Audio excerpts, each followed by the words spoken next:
एक बार सुमेरु पर्वत पर बैठे हुए ब्रह्मा जी के पास जाकर देवताओं ने उनसे अविनाशी तत्व बताने का अनुरोध किया। शिव जी की माया से मोहित ब्रह्मा जी उस तत्व को न जानते हुए भी इस प्रकार कहने लगे, मैं ही इस संसार को उत्पन्न करने वाला स्वयंभू अजन्मा एकमात्र ईश्वर अनादि भक्ति ब्रह्म घोर निरंजन आत्मा हूँ।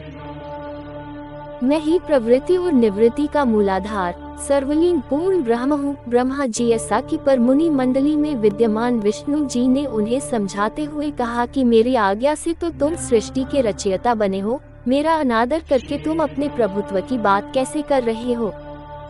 इस प्रकार ब्रह्मा और विष्णु अपना अपना प्रभुत्व स्थापित करने लगे और अपने पक्ष के समर्थन में शास्त्र वाक्य उद्धृत करने लगे। अंततः वेदों से पूछने का निर्णय हुआ तो स्वरूप धारण करके आए चारों वेदों ने क्रमशः अपना मत 6 इस प्रकार प्रकट किया।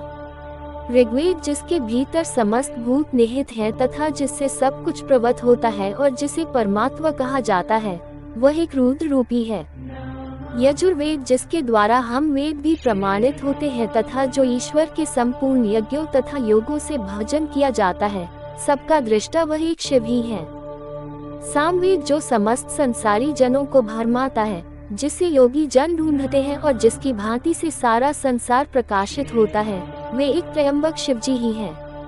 अथर्ववेद जिसकी भक्ति से साक्षात्कार होता है और जो सब या सुख दुख अतीत अनादि ब्रह्म है, वे केवल एक शंकर जी ही हैं।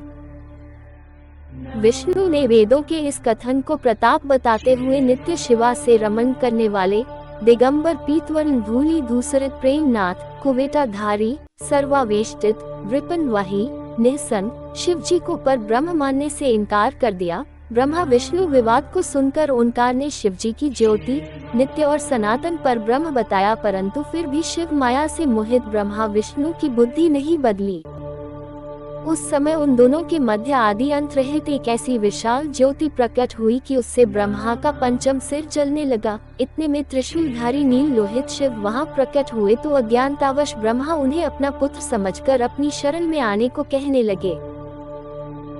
ब्रह्मा की संपूर्ण बातें सुनकर शिव जी अत्यंत क्रोध हुए और उन्होंने तत्काल भैरव को प्रकट कर उससे ब्रह्मा पर शासन करने का आदेश दिया। आज्ञा का पालन करते हुए भैरव ने अपनी बाईं उंगली के नखाग्र से ब्रह्मा जी का पंचम सिर काट डाला। भयभीत ब्रह्मा शतरुद्री का पाठ करते हुए शिव जी के शरण हुए। ब्रह्मा और विष्णु दोनों को सत्य की प्रतीति हो गई और वे दोनों शिव जी की महिमा का गान करने लगे। ये देखकर शिव जी शांत हुए और उन दोनों को अभयदान दिया। इसके उपरांत शिव जी ने उसके भीषण होने के कारण भैरव और काल को भी भयभीत करने वाला होने के कारण काल भैरव तथा भक्तों के पापों को तत्काल नष्ट करने वाला होने के कारण पाप भक्षक नाम देकर उसे काशीपुरी का अधिपति बना दिया। फिर कहा कि भैरव तुम इन ब्रह्मा विष्णु को मानते हुए ब्रह्मा के कपाल को धारण करके इसी के आश्रय से भिक्षावृत्ति करते हुए वाराणसी में चले जाओ। वहाँ उस नगरी के प्रभाव से तुम ब्रह्म हत्या के पाप से मुक्त हो जाओगे।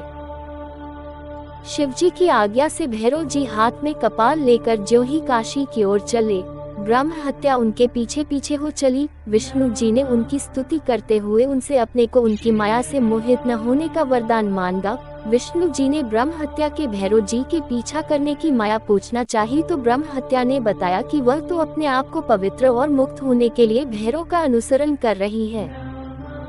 भैरव जी ज्यों ही काशी पहुँचे त्यों ही उनके हाथ से चिमटा और कपाल छूटकर पृथ्वी पर गिर गया और तब से उस स्थान का नाम कपाल मोचन तीर्थ पड़ गया। इस तीर्थ में जाकर सविधि पिंडदान और देव पितृ तर्पण करने से मनुष्य ब्रह्म हत्या के पाप से निवृत्त हो जाता है।